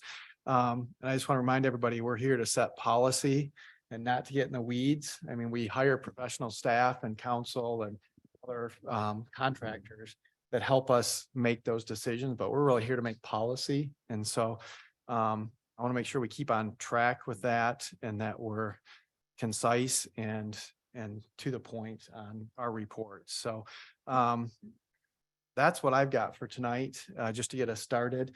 And because I don't have any other meetings besides next week. What day is the State of the City is on Wednesday, because then Thursday's the concert. And I think James is planning on going to that. I don't know if there's anybody else that's planning on going. Aaron's going to be there because I think everybody else is at CML. So Go to the thing out there. At AP Ranch? Yeah. I'm planning on it.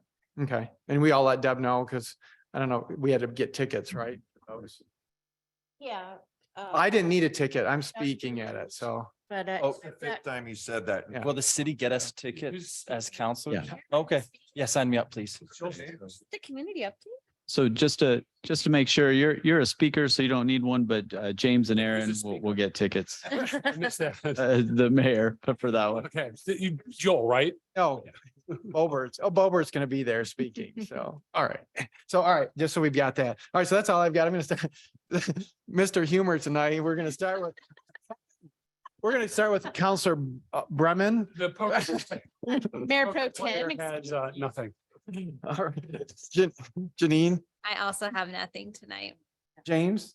I didn't scare everybody, did I? Yeah, you did. Yeah. But yeah, I'm happy you're speaking at this AP thing. I was going to suggest that maybe you did. Anything else? With that, I'm going to go ahead and say that's it for me. I'm good. Ken? I wasn't here for the discussion on council report, like decorum. So if I go out of line, let me know. Okay. One thing that I sort of mentioned to Mike, and I probably mentioned it to Dan at coffee at some point, but I'm just curious about, we have code that says where sheds go on property. They go here. Or if it's you go here and here, or here if it's the corner lot. And I know that there's tons of sheds out there that don't go there, and it doesn't matter. It doesn't affect anybody. It's fine. It works with somebody's yard. If in that case where somebody says, hey, Jimmy's got a shed in the wrong place, what do we do? Do we go and make Jimmy move it? Does Jimmy have the ability to put in a what do you call it, a variance? Is that a staff level thing? Does it have to come to us? That's my question. And we could do this at a workshop or at coffee if you'd rather. Is it a quick? I'm hoping it's just quick. I think Dan can give a quick answer and then we can determine if we need. Matthew's timing you to go. I would prefer to do it over coffee. Yeah.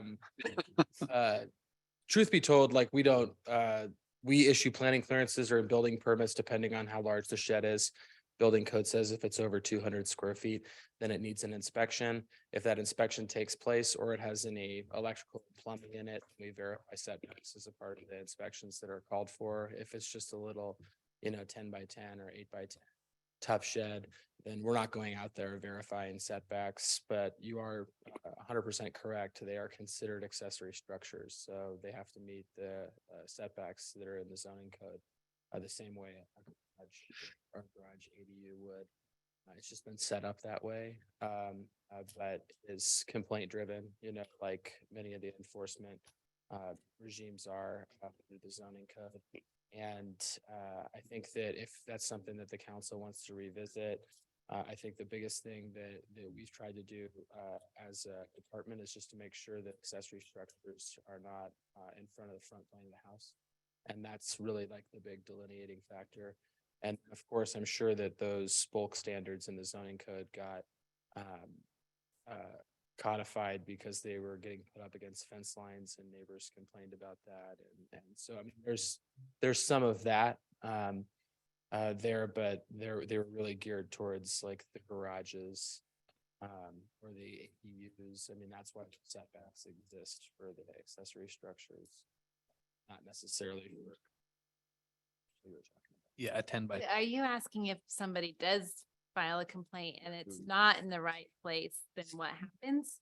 Variances are for hardships. And usually we don't use which is a percent deviation through administrative adjustments. And we usually like to use that when somebody's asking for permission to do something rather than did it and then needs permission to do it later.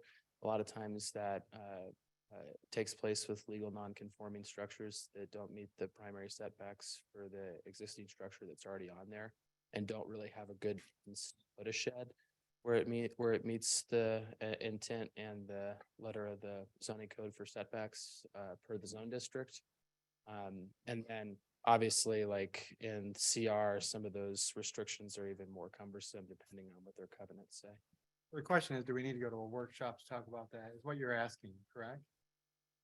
I think that from our perspective, just in community development, like we want to make sure that the buildings are in the right place, are going to be on a permanent foundation. Those that are on skids, like that's not our primary focus. I mean, I know that's what the zoning code says, but we really, for the things that are going to live with us in a built environment for many decades to come, like that's really our primary focus. And those that have utility connections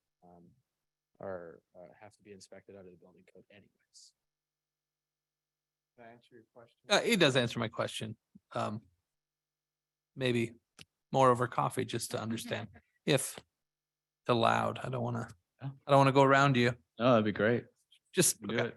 So I had 3 items. The next one is, I know that we talked at some point coming off city council. I feel like I can talk about it. We talked about maybe setting a compensation for city council and mayor that maybe adjusts over time. And did we decide to talk about that at any specific time or? Yeah. We said during the budget process, we have a discussion during the series of meetings you have that we would talk about that because it would be instituted for the future, right? Okay.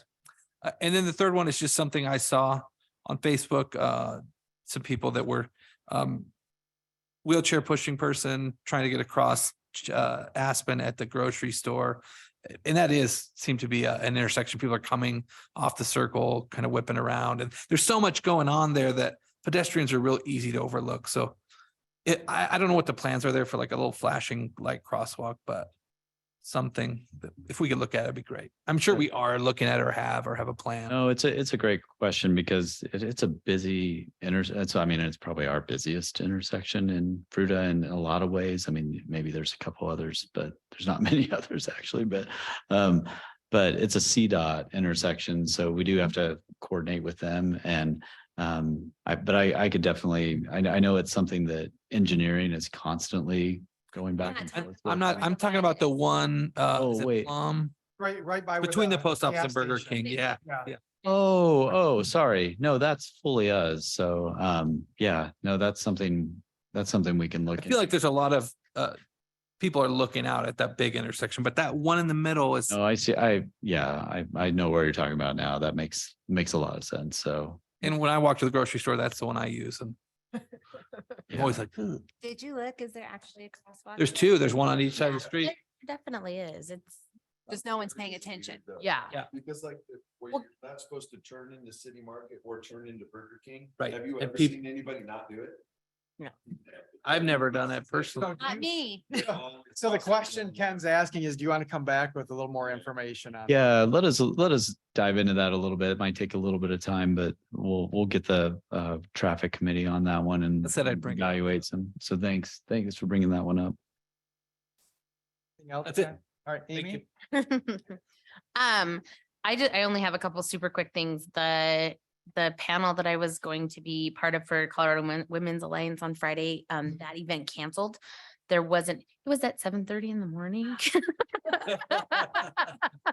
Which, I mean, the people I shared it with, that I was like, hey, you should come to this. They were like, really? 7:30 in the morning on a like busy weekend? I was like, yeah, I know. I'm actually kind of doing a whew, because that was gonna be tricky for me too. But anyways, just to update, because I had announced it last time. And then I had a couple of concerned people asking about crosswalks for Reed Park. Like if we could possibly add, some lines there. I'm not sure. They really were requesting like some heavier traffic calming measures. And we had a good conversation about what we are allowed to do and what we're not allowed to do.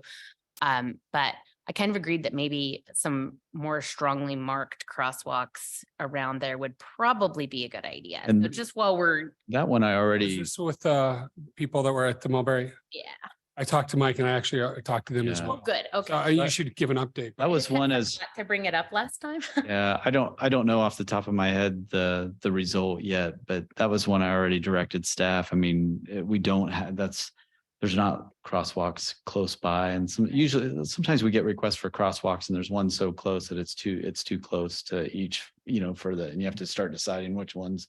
But this is not that case, and so I gave them direction as they were wrapping up the design, and we're about to go to bid on that one, and of looking at where we incorporate one. So I don't have a final answer, but we are looking into that. No, that's okay. I just was feeling a little guilty about And I not. did, I did talk to them the following week. I happened to run into them. So they've been communicated with.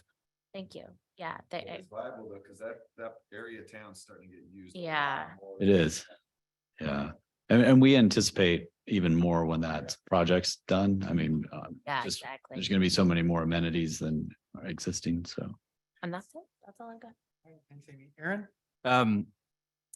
One thing I did not communicate effectively last meeting, and I apologize for any, my intent was not to be harsh, but apparently I was harsh and I apologize. I'm just trying to address concerns. But generally, like, I'm happy with how things are at with staff and council. If I alluded to anything, zero desire to allude that way. Just was looking into a couple things. I did not send out an email like I said I would, because Mike sent out an email saying that tonight was heavy and he moved stuff off the agenda. So I said, I'll move mine too. So I may I'll be sending something out in the future, but no, I just wanted to apologize. My intent was, I had zero intent of anything but just being proactive, not directly towards anybody or anything that was lacking. Everything's great. Thank you, Aaron. That's it.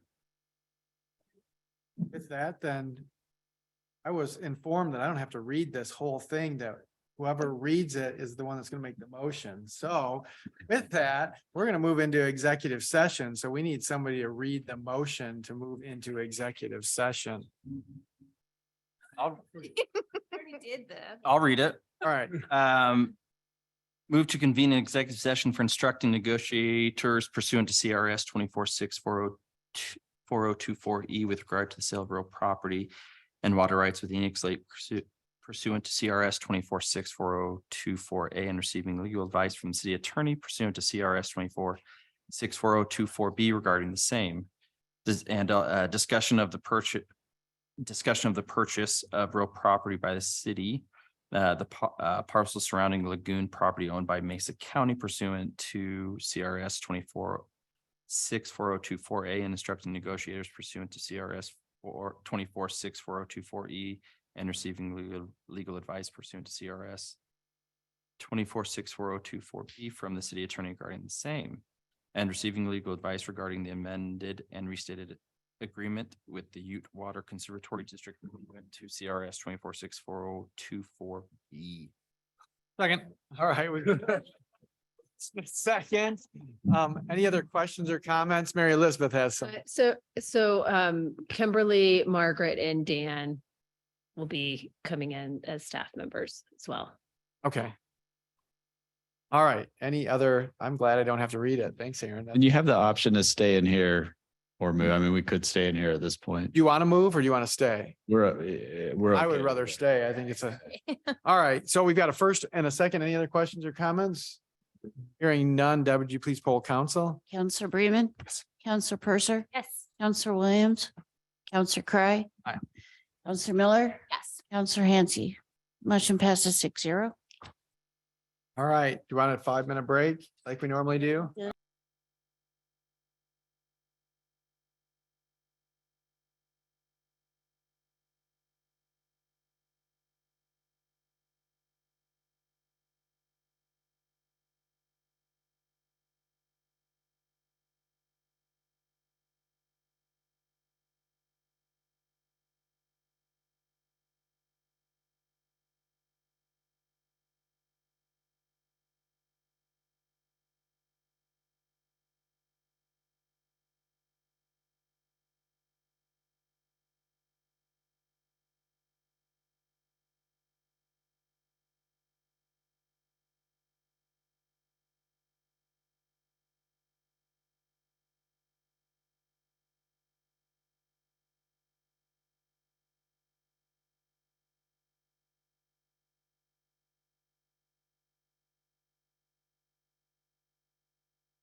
Get a ribbon of the.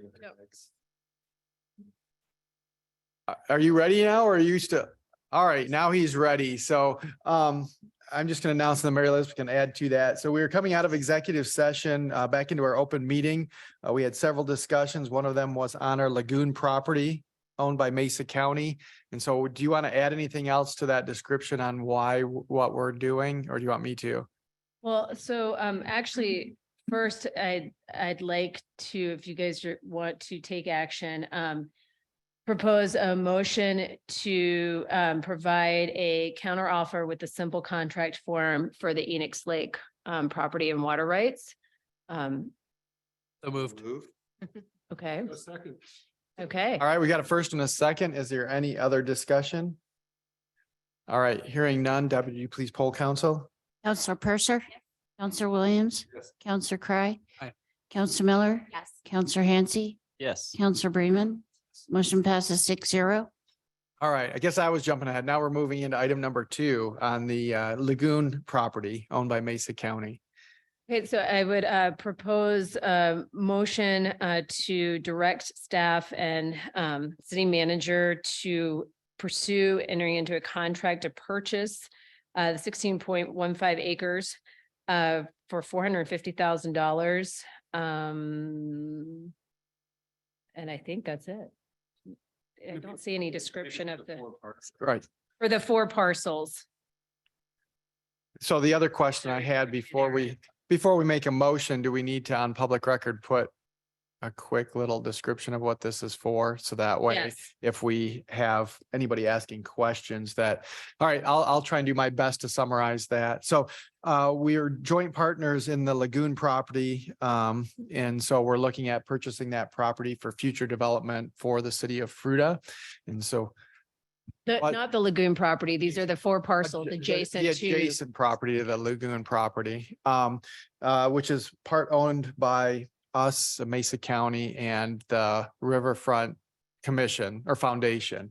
And so we're looking at, we had an appraisal done for $450,000. $450,000. And so we'd have a prorated percentage for our buyout of Mesa County and the Riverfront Foundation. So that's kind of a brief overview. Is there anything I need to add to that?